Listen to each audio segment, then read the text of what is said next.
For the local government elections 2022. Can I just check, can you all hear me on the online system? Because we do have a few people joining remotely. Yes, I can hear you. Yeah, I'm getting a thumbs up. Good, thank you for that. Just to note, we are recording the session. I just think it's important that we do take a note of the comments, questions, etc. So just to flag that up from a data protection point of view, we are recording it. I'd just like to introduce the team. Firstly, Fiona Macmillan, Director of Law and Governance. She's online.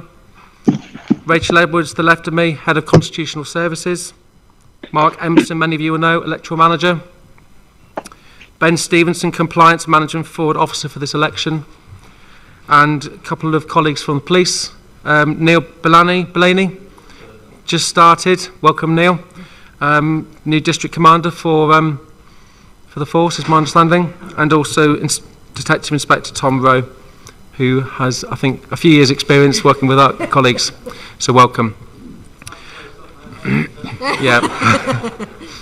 I think the aim of the session really is interactive, but Mark's going to go through the majority of the slides, looking at the arrangements for the elections this year. I would emphasise, obviously, we are coming out of that COVID situation, so we are trying to keep it as safe as possible, and we will be taking regular stock around the guidance from public health colleagues as well as we go forward. But it is, from my point of view as returning officer, absolutely essential we give that eligibility for people to vote, and we hold the democratic arrangements in place in relation to the law, and we put in all arrangements in place to make that happen for this year. So on that, I'm going to hand over to Mark now. Thank you. Thank you, Matt. And I will start by introducing Matt in a sense. Matt is the returning officer, and so that's the responsibility of running elections. And he also has another hat, which is the electoral registration officer, which means he's responsible for maintaining the register of electors and absent voters lists. I'm going to go through the election timetable with you to give you an idea of when to expect certain events throughout the coming weeks. So we are due to publish the notice of election on the 28th of March, and this means nominations will commence from the 29th of March and close at 4 p.m. on the 5th of April. Nominations can be submitted between 10 a.m. and 4 p.m. on weekdays at the Town Hall between these dates. Please don't leave until the last minute to submit your nomination papers. There could be a problem, which means they might be rejected. I will, of course, go into further detail about the nomination process further on the presentation. So on the 5th of April at 4 p.m. we have two deadlines, and that's the last time that a candidate can withdraw, and it's also the last time that you can notify us of an appointment of election agents. We will publish a statement of persons nominated by 4 p.m. on the 6th of April.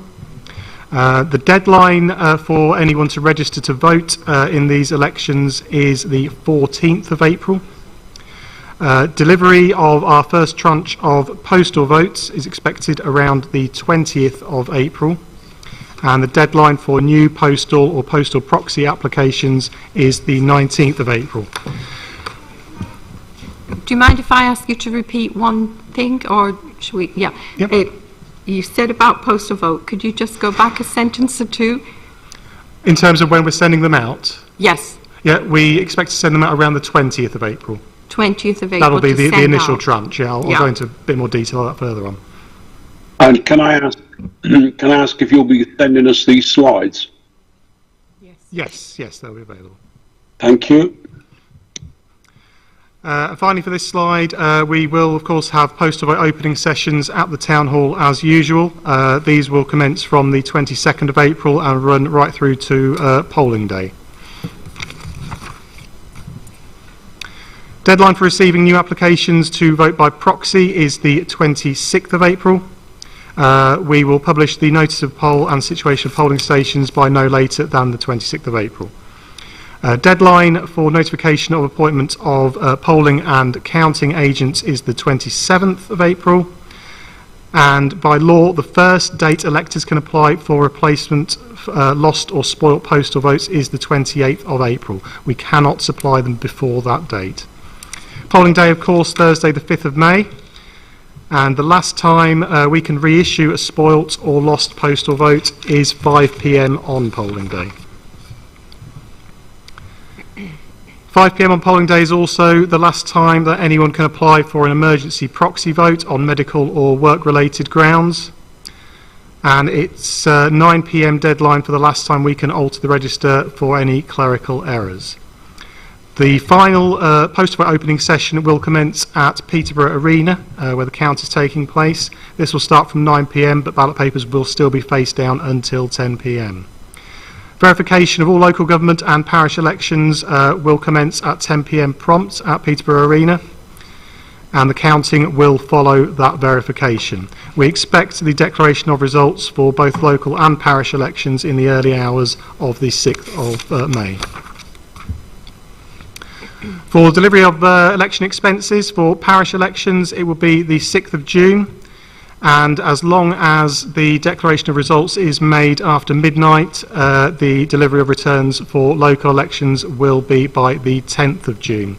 And as always, by law, we are required to write to all postal voters whose votes were rejected, and we must do that within 3 months of the date of poll. So to qualifications, candidates must satisfy criteria on the day they are nominated and on polling day. The first of these is they must be at least 18 years of age. They must also be British, qualifying Commonwealth, Irish, or Member State EU. Qualifying means someone who has indefinite leave to enter or remain in the UK or does not require such leave. They also need to meet one of the following criteria, at least one of the following criteria: be a registered local government elector for the local authority, occupied as owner or tenant any land or premises in the local authority area for the year preceding nomination, their place of work during the past 12 months in the local authority area, or lived in the local authority area for the past year. The qualification to be a registered elector is an ongoing qualification, and this must be satisfied during the term of office should the candidate be successful at the election. It's important to mark all the qualifications that the candidate satisfies when completing the consent, just in case they stop being qualified for one of those qualifications throughout their tenure. It's also worth noting that someone does not need to be in paid employment in order to satisfy the principal place of work qualification. And it's also worth noting that at parish council elections, the qualification of living in the local authority area is different. It includes the parish and any area within 4.8 kilometres of it. Disqualifications: a person cannot be a candidate if employed by the local authority or hold paid office under the authority. Candidates may be employed by the local authority if they work at certain schools, fire services, police or health services. Disqualified if they are subject to a bankruptcy restrictions order, they have been sentenced to a term of imprisonment of 3 months or more, including suspended sentence, without option of a fine during the 5 years preceding election day, have been disqualified under the Audit Commission Act 1998, serving a disqualification due to being found guilty of corrupt or illegal practice by an election court, or hold a politically restricted post. A person may also be disqualified from election if they have been disqualified from standing for election to a local authority following a decision of a first-tier tribunal. Political restrictions do not apply at parish council elections. If candidates are in any doubt about whether they are disqualified, they must do everything they can to check that they are not disqualified before submitting their nomination papers. Candidates must be sure they are not disqualified, as they will be asked to sign the required nomination paper to confirm that they are not disqualified. It is a criminal offence to make a false statement on a nomination paper as to qualifications. So if a candidate is in any doubt, they should contact their employer, consult the legislation, or if necessary, take their own independent legal advice. The returning officer will not be able to confirm whether or not a candidate is qualified. So for submission of nomination papers, as I've said before, the deadline is 4 p.m. on the 5th of April. Always take care when completing your nomination papers, as mistakes may invalidate your nomination. Try and complete your nomination papers early and make sure the form is completed correctly. Take time to complete it and use the Commission's guidance if you require. We're happy to check through your nomination papers informally. Nomination papers must be delivered in person to the town hall. They cannot be delivered by post, fax, email or any other electronic means. There's no restrictions as to who can deliver the papers, but we always suggest it should be the candidate agent or someone they impeccably trust. We'll continue with the appointment system this year for submitting nomination papers. Therefore, if you want to do that, please give us a call at the elections office and we will find a slot for you where you can come in and we will do all the checks on your papers first to make sure they're okay. When nomination papers are dropped off at the town hall, we'll ask for a telephone number and we can give you a call if there are any issues.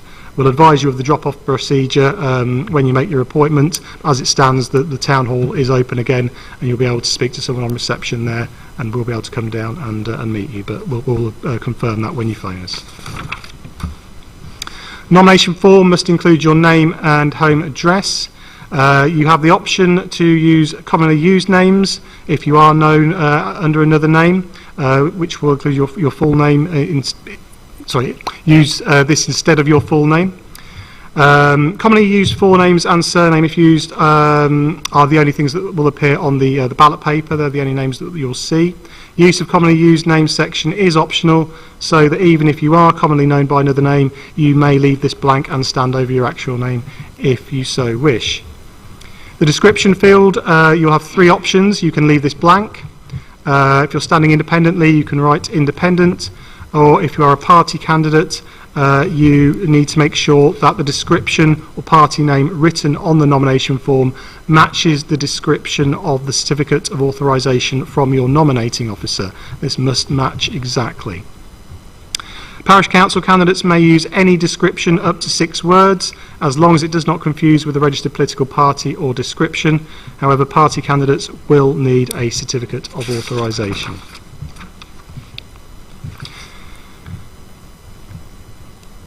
When you are getting your nomination paper completed, you will need to get 10 subscribers. You must only ask subscribers to sign after completing the name and description fields on the form. You may remember from last year, due to COVID regulations, the nomination paper only required 2 subscribers. So I can confirm that has now reverted back to the full 10 subscribers. That's 1 proposer, 1 seconder and 8 assenters. You must get every subscriber to sign and print their name clearly on the nomination paper. For parish council elections, it remains at 2 subscribers for this election. Consent to nomination form must include name and address, which area you're standing in, confirmation of the qualifications that apply, date of birth and signature, witness name, address and signature. As I've stated before, if you do qualify under more than one qualification, it's good practice to put them all down, just in case one of them does become invalid over time. The witness should witness the candidate signing the paper themselves, and then consent to nomination. Candidates must not sign the form if they do not feel they are qualified to stand. We also have the home address form in the nomination pack. The requirement for a candidate to have their home address form published on the ballot paper and statement of persons nominated has been removed. The option to omit the candidate's home address can be found on the home address form in your pack. The form must be attested by the same person who witnessed your consent to nomination form. If you do not wish to have your home address appear on the ballot paper or statements of persons nominated, complete part 2 of the form, giving the name of the authority area in which you live in, which I imagine for most of you will be Peterborough. This is the same for parishes. It's not the area of the parish you live in. You just need to write Peterborough and it will state your address is in Peterborough on the ballot paper. The certificate of authorisation, party candidates must have written permission to use the party name description from the nominating officer or person appointed to act on their behalf. The certificate may allow the use of the party name or a particular description. It allows a candidate to choose whether to use the party name or the registered descriptions with the Electoral Commission. If the certificate of authorisation states a particular description or party name to be used, then that must be used by the candidate.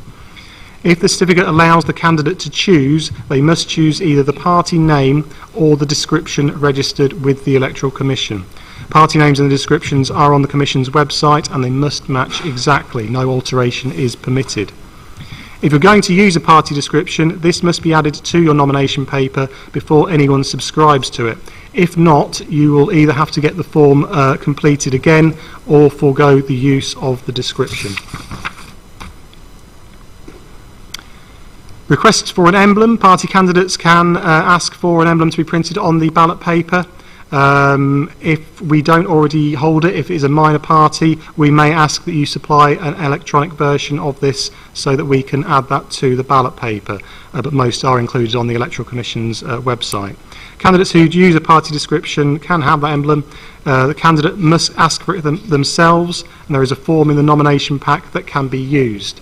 Candidates and agents should look at the Electoral Commission website in advance and use the description that is on that web page.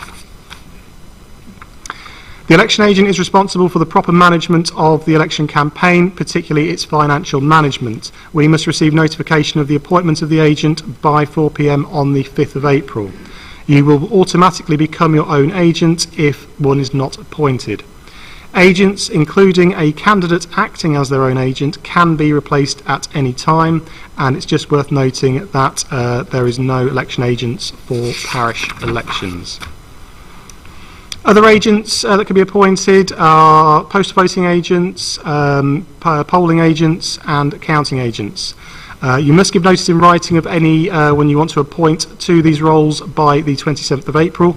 The appointment of these agents will be in your packs once you become a successful candidate, and maybe before the start of the session for any postal voting agents.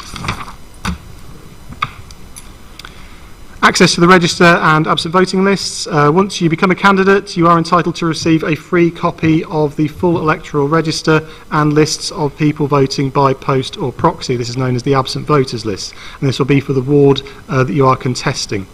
Any requests for updates to the register or absent voters list will be sent within 5 working days of receipt of your written request, or request must be made in writing. Most registered political parties will already have sight of these lists, so it might be worth checking with them if you need access to a register quickly.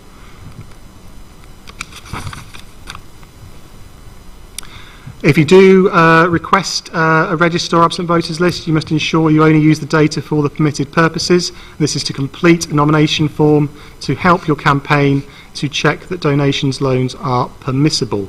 Any person found breaching these restrictions of use of the electoral data could face an unlimited fine and or up to 6 months in prison. More information you can refer to the Electoral Commission's guideline.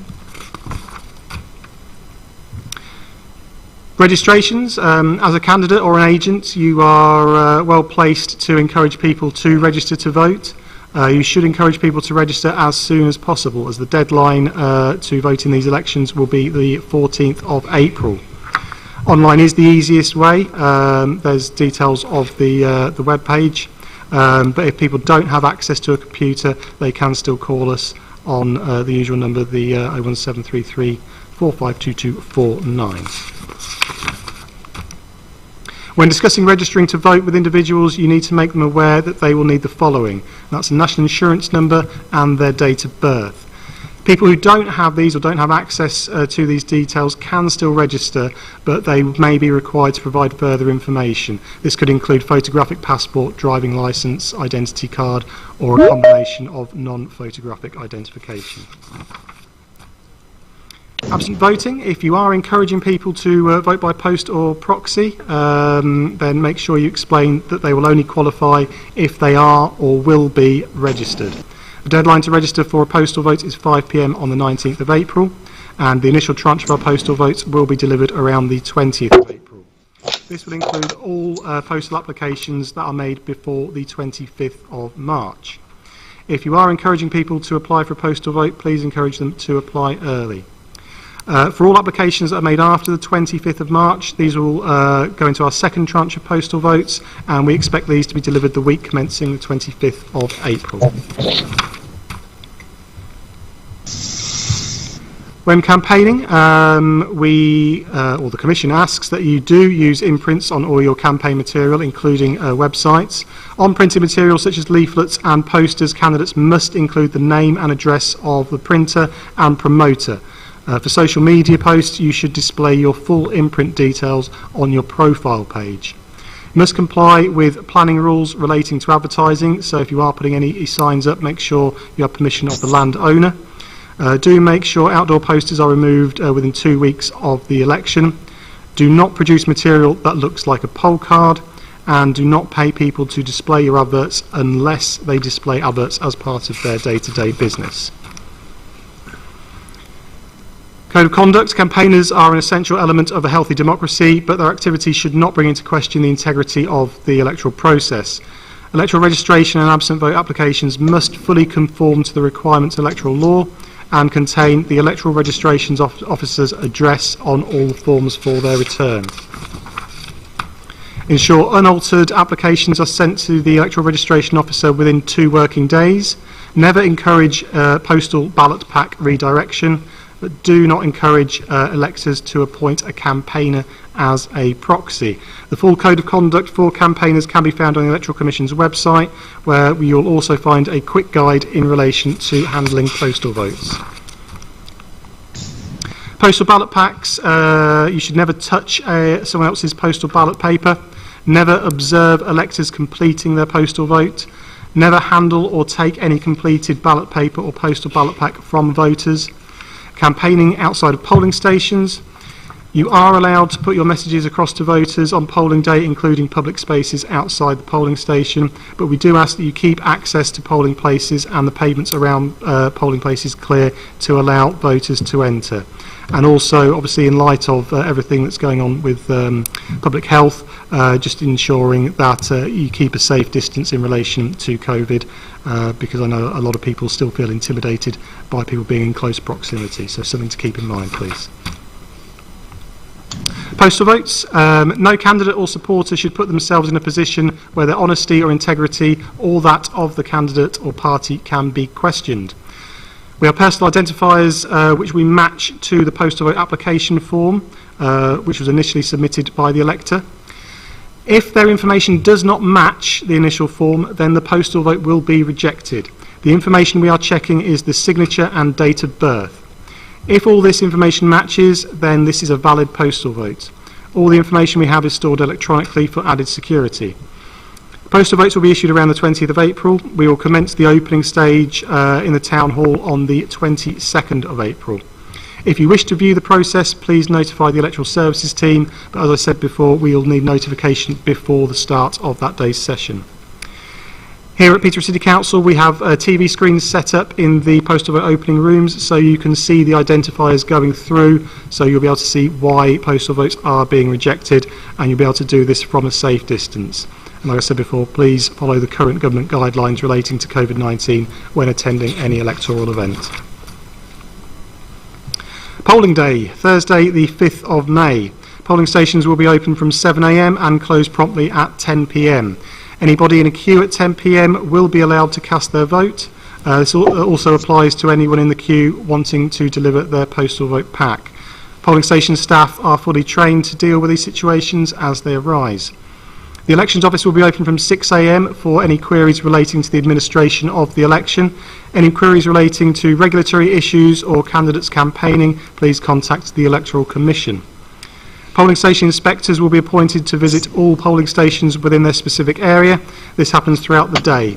Each polling station inspector will have contact details of their specific polling stations and staff. The staff will also have their inspectors' contact details. The polling station inspector is there to inspect the polling station, ensure that all the relevant information is being displayed correctly, and to deal with any issues that may arise. They will also collect postal votes throughout the day and bring them back to the Town Hall for opening. If you insist on using tellers, then they must adhere to the following.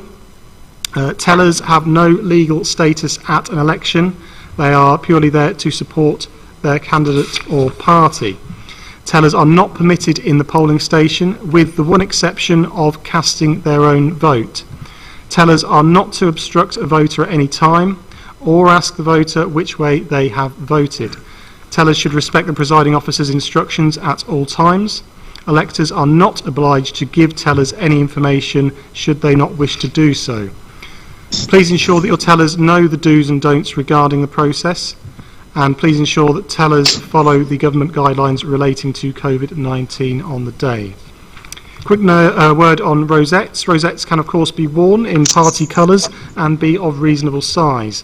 This is to assist the voter in making it clear that they are activists and not electoral officials. The rosette may display the name of the candidate, party or emblem. Tellers must not wear, carry or display any headwear, footwear or any other apparel that carries any writing, picture or sign relating to any candidate or party other than a rosette. The verification and count will take place at Peterborough Arena, the East of England Showground. Verification of all ballots will commence promptly at 10 p.m. on the Thursday night, and the counting will follow immediately after the verification. The count centre will be open to candidates and agents from 9:45 p.m. The spending. Ensure the election spending is properly accounted for. Spending returns are made to the returning officer. If you have any specific questions relating to your spending returns, these need to be directed to the Electoral Commission. Spending returns are the responsibility of the election agent. Candidates' expenses are £806 plus 7p per elector, based on the number of electors in your ward. There's a note on joint candidates here. If a party is having more than one candidate per ward, the spending remains the same, apart from there is a 25% reduction because there will be two candidates for the same party. Local government expenses need to keep receipts of over £20, and for parish elections it's receipts for £10 or more. Full details on candidate election expenses can be found on the Commission's website. So the return of the expenses for parishes, it's within 28 calendar days after polling day, and for local elections it's within 35 calendar days from the date the election result was declared. Returns will be made public by the returning officer. A sample of the returns will be reviewed by the Electoral Commission. Failure to submit an expenses return is a criminal offence. The returning officer has a duty to inform the Electoral Commission if any returns have not been submitted, and returns are open to public inspection and copies can be purchased. I will now briefly hand over to our fraud manager, Ben Stevenson. Thank you, Mark. As always with our approach to electoral fraud, we're looking to disrupt and minimise it, and you can see some of the methods we've used. Can I just ask a question, please, before we move on? Did I hear you correctly to say that we could spend £806 per elector? I must have heard that wrong. No. I believe that was a bit of wishful thinking. It's £806 plus 7p per elector in the ward. No, hang on a minute. You just said £806 plus 7p per elector in the ward. So 7p per elector in the ward. On top of, and then you have an extra £806 on top of that. Right. So it's a fixed £806 plus 7p. That's not it. That's not how it came across. I thought that was a bit much, but there you go. Apologies for the confusion there. Thank you. No, my fault. Okay, so you can see some of the methods we use around electoral fraud in Peterborough. We do look at past elections and what's happened to look at potential risks. We will review registration and absent voter applications. We will review the existing entries once the register is published. We obviously have the police with us tonight. We do have operational plans and work very closely with them. We will talk about now and in the media in the future about what we do to prevent and detect fraud. And rest assured, anything you do report to us, we will record the allegation, we will assess it, and we will discuss it with the police, and we have done this for many years now. So if you do have any concerns at all about electoral fraud, the contact number's there for the elections office. There's also an email address that you can report to. If there are non-emergency issues leading up to the day or on the day, 101, but obviously if there is an emergency, please don't phone the Electoral Services Office or 101, phone 999. And with that, I'll hand over to Tom to talk a bit more about the police role. Okay, good evening everyone. I'm DI Tom Rose, introduced earlier on. I'm here just to give the policing input, and I think leading on from both Ben and Mark's inputs, the very fact that you were joined today by myself and also by the new area commander for Peterborough is testament to the close working relationship that we have both with the City Council, not just day to day but in particular during the election time frame, which will continue until the polling day. So just to go through, as you can see there, firstly there is a structure in place internally with the police, with the gold, silver, bronze and SPOC approach. SPOC may seem quite unusual or alien term. That just means single point of contact, and the benefit of that approach means it's not just a clear line of communication for the team to come into the police, which in itself is efficient, but it also means that when they do speak to one of the police, myself, and I do have a deputy SPOC as well, my DS, you've got two officers who have been through training courses and accreditation as well. And for those of you more seasoned in the elections world, you will all know the piece of legislation that governs this is the Representation of People Act. There's some offences that are on the screen. I will not, just to reassure you, go through them in detail because I think we will be here for a considerable amount of time, but it's just to highlight the sheer variety of offences that we do look at. And when we talk around electoral malpractice, you know, we often think straight away of perhaps postal votes or personation, but actually just a few there, and I will allude to a couple more as well. There is a diverse array of different offences, and just to give some sort of almost like linear quick lines around them, you can see various practices that we will be looking at if they are reported to us, and we'll come through the reporting process later. Firstly, there's the aspect of undue influence. Now, undue influence is as it sounds. Essentially, it's where a person perhaps threatens or makes use of force or violence against someone, which causes either that person to refrain from voting or to vote in a particular way. And as you can imagine, acts such as this are an incredible source of intimidation to voters, and yeah, it's no surprise that particular piece of legislation is at the top. Additionally, there's also the offence of treating. For those who are perhaps new to this world, the term treating may itself seem quite unusual, but this is essentially where people, where a person seeks not quite to undue influence, but on the other spectrum, they're trying to influence a person, again, not to vote or vote in a particular way, by offering aspects such as you can get the age of the legislation because it's meat, drink and entertainment, but the principle there is in the modern day where people, it's not just candidates, actually try and persuade electors to vote in a particular way, and there's a really key word there called corruptly, because people that are standing for election, of course, there's an inclination to help people and support people, but this is around particularly voting and actually corruptly influencing that vote. The next aspect just to refer to is impersonation. One person, one vote is, and we'll come to multiple voting as well, is a key foundation of our democracy.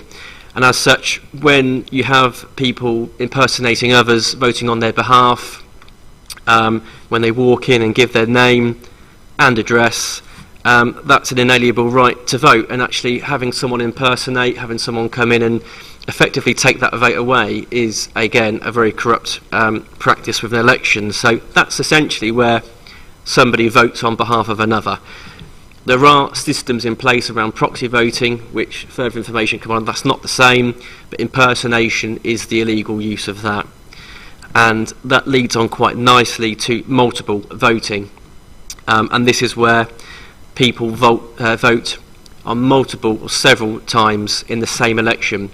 Now, we've all been in those positions as voters where you can walk in, and often, especially in previous times when there's general elections, you will be provided with multiple polling cards and ballots. That's not to be confused with this. Multiple voting is where somebody votes more than once in the same election. So that's not to be confused where you have those different layers of democracy, such as parish, district or city council or parliamentary.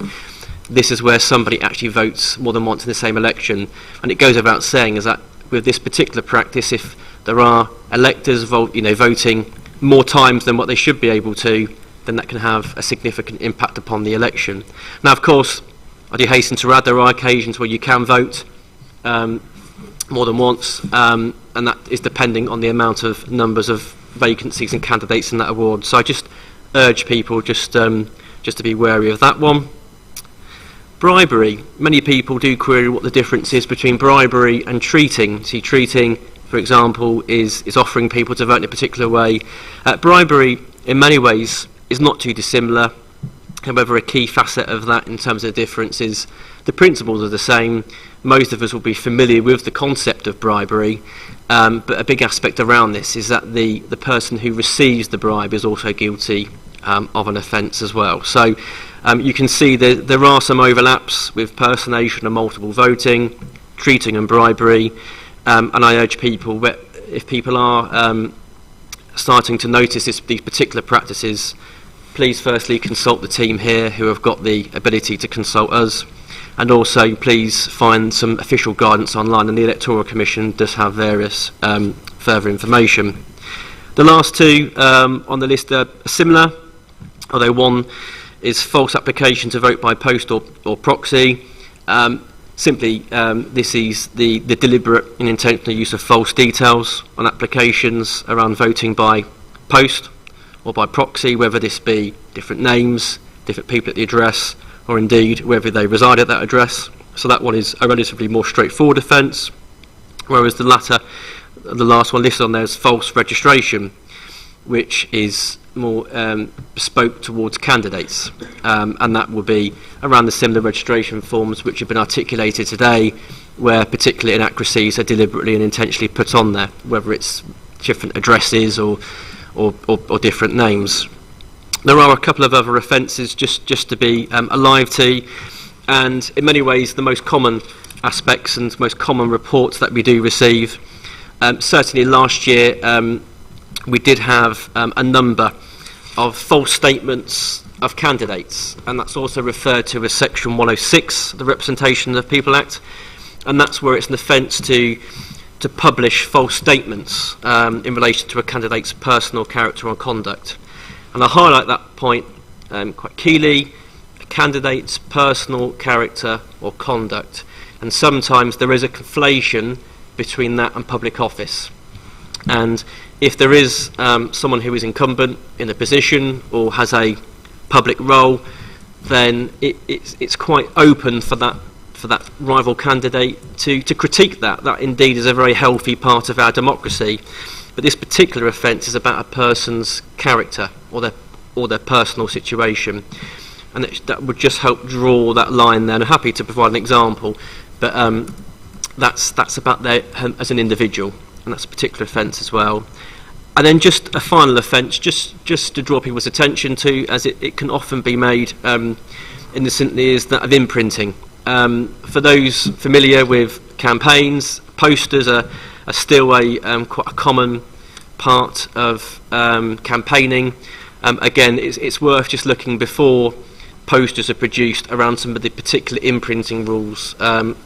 Again, there's some very good, clear guidance from the Electoral Commission over that, so I'd encourage candidates to review that or indeed approach us, and that will just refer to the need to put publishers' details on display. Often they're at the bottom, and I'm sure that advice can be readily provided.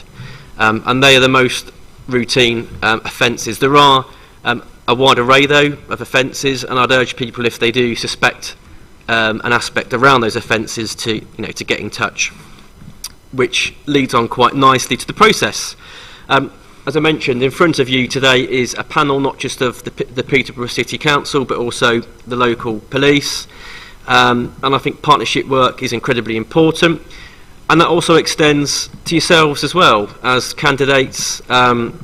Whilst we're here to talk around offences and the prevention of those. It's also an appeal for your help and your partnership and support as well. I think the key aspect, and I'll come through to my expectations shortly, but the best way we can achieve a lawful and proportionate election from a policing perspective is to have a clear process and to work with partners. As you can see from from Ben and Mark's inputs, there are some internal processes that happen where the City Council team and electoral staff carry out some proactive and very diligent checks, which is ideal, because there is a line, because sometimes people might be confused around where they stand, not necessarily criminal, but they might actually need some help and support. So the council team here are very supportive in helping to prevent some of these perhaps issues arising earlier on. But the key for partnership is this: if there are suspicions or allegations of electoral malpractice or coercion, please do get in contact. But at the same time, my expectation is where there are genuine allegations, we as the police will take that seriously.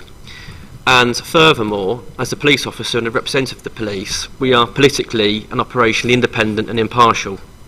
And this is a universal message to everyone. The police, when we investigate offences, will take genuine, substantiated complaints very seriously.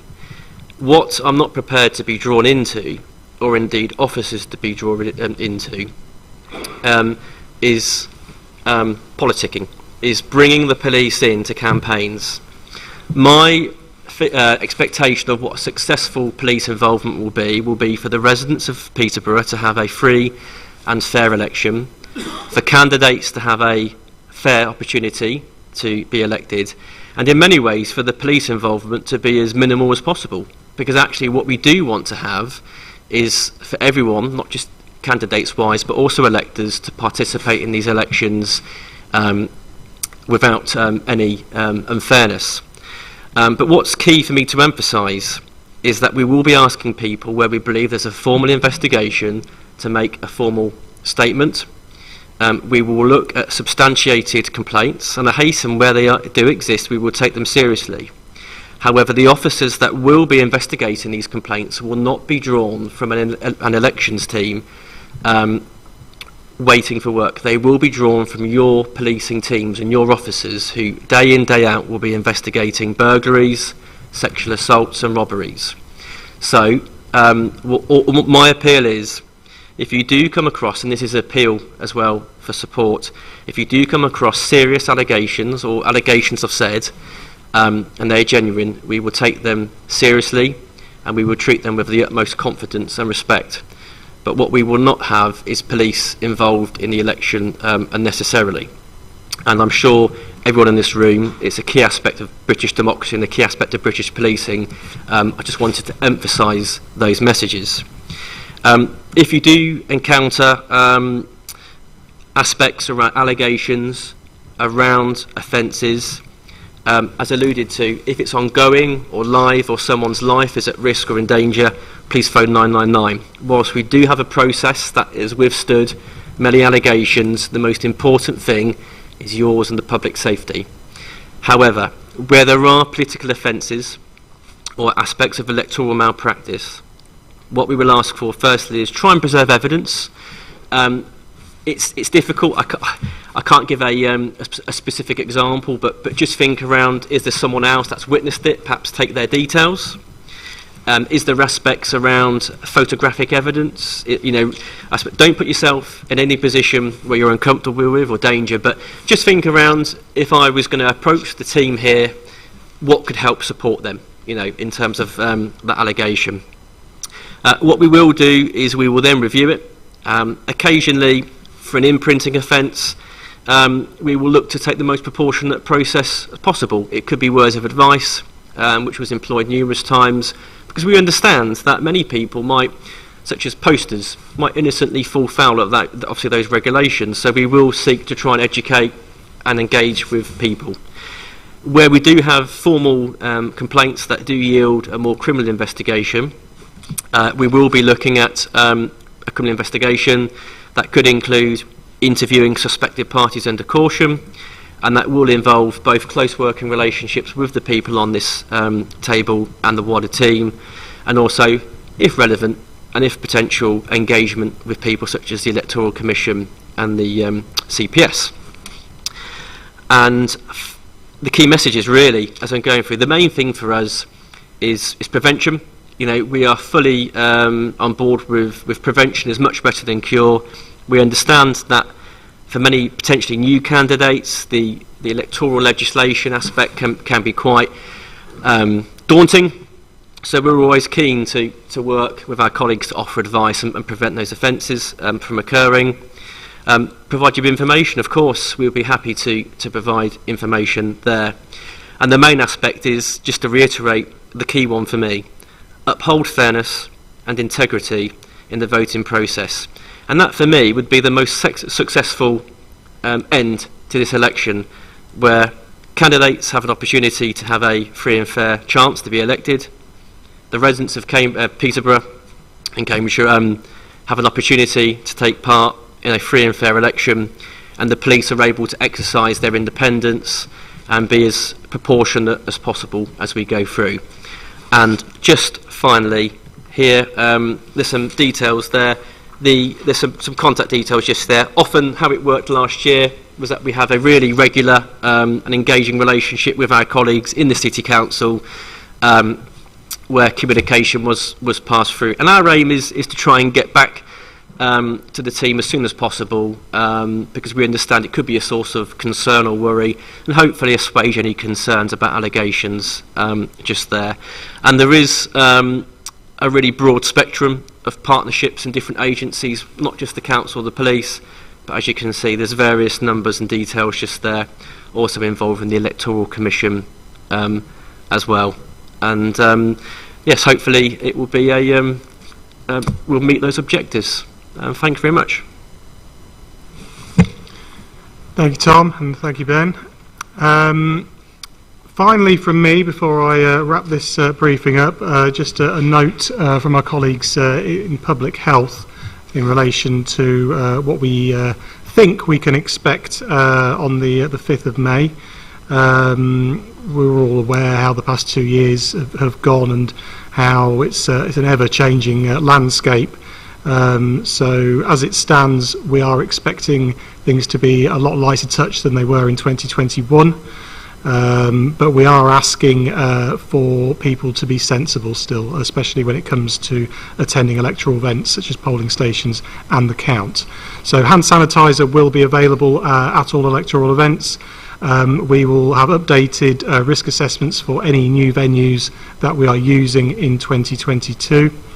Common sense, I know, but if anyone is feeling symptomatic, please try not to attend any of these events to help slow the spread of any virus. And as we have done for the past couple of years now, allow as much space as possible to facilitate any social distancing. Face coverings are, of course, encouraged at any electoral event. And that's it from me for now. I will open it up to the floor for any questions.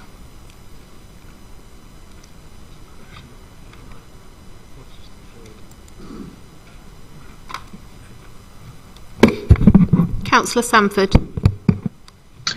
Yes, thank you for some really interesting presentations. I've got two questions really, and the first one's quite a simple one from the final slide. You said you don't want people to attend the polling station if they have COVID symptoms. So if somebody contracts COVID symptoms, say on the day of the election or on the previous day, what advice would you give to them? And the other question was in an earlier presentation about postal votes. I think you were saying that you expect the first tranche to arrive on or around the 20th. I've just looked at my calendar and I've noticed the previous weekend's actually Easter weekend. So have you sort of worked out when the first tranche of postal votes will be posted, and would you normally send them first class or second class? Thank you for your questions, Councillor. I'll start with your question relating to people finding out they contracted COVID on the day. The government have extended the provision for emergency proxy votes on the basis of COVID. That's been extended for a further year up to the 28th of February 2023. So if someone does find out that they are unable or not willing to attend a polling station because they are ill with COVID, they can apply for an emergency proxy vote on polling day up to 5 p.m. On the question with regard to Easter, I'm quite glad you spotted that. Actually, it's been a bit of a headache for us, to be perfectly honest, Councillor. But it is all in hand. Postal votes will be issued at the Town Hall on Easter weekend. We have a team in place ready for that, and I say they are being collected by Royal Mail on the Tuesday. Ready to go out first class and hitting doormats, we hope, on the 20th.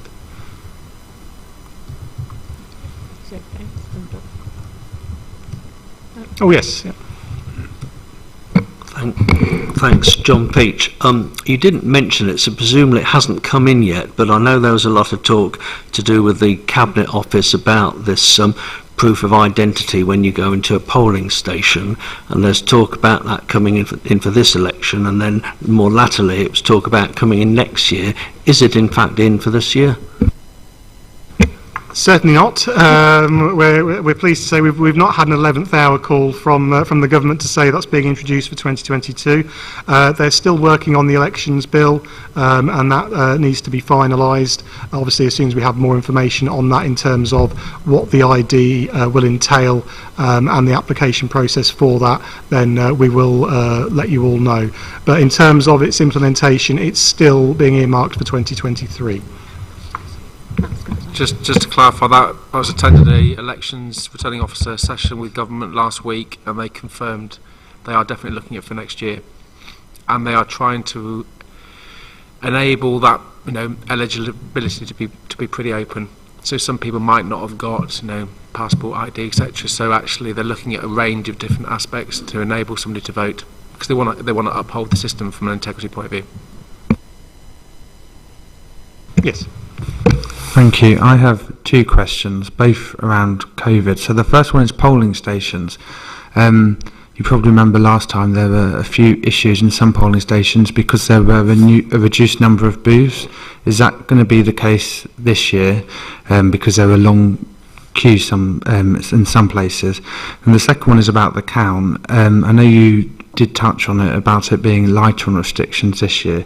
Are you expecting similar restrictions to last year with numbers for people attending the count and count agents? Thank you. Thank you. Yes, we're aware that there were issues at some stations last year in relation to queues and whatnot. One of those has been, it was unavoidable due to the lack of facilities around. Thankfully this year for that particular station we have use of the school. Before it was a mobile unit, and with the government guidance in place, having to be 2 metres away from everyone, it made it very difficult to get out the 3 ballot papers that we were having to issue last year as timely as we would like, hence the queues. So with it only being 1 ballot paper this time round, the process will be running quicker. We are asking people to be mindful of space, but there are no restrictions as such in place as there were in 2021. And so the other question was relation to the count, wasn't it? We are still finalising the process for the count. Again, we are mindful of people's space, making sure everything's well ventilated. We need to obviously take in the guidance as it is on the day. So leading up to that, we will be liaising with our colleagues in public health to see the best way forward for that. If you recall, last year we split the count in half. And we did half of the wards first and then the second half after that to allow more people in for each count.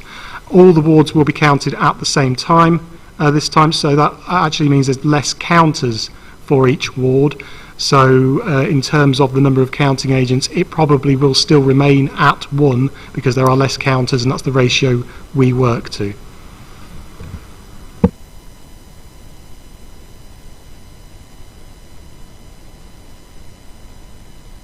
Any other questions at all?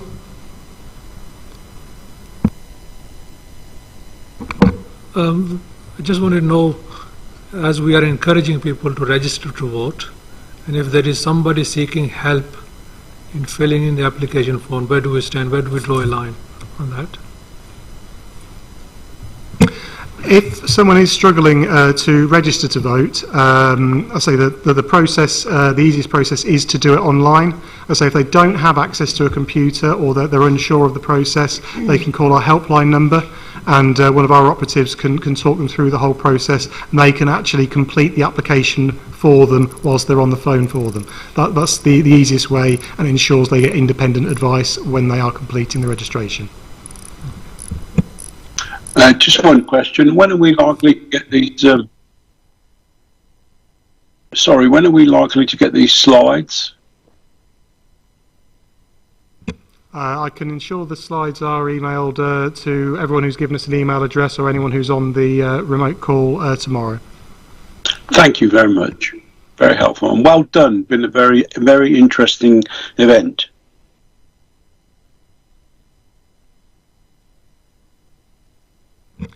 Okay, if there are no more questions, I thank you all for attending, and I look forward to seeing you all over the coming weeks, and good luck with your individual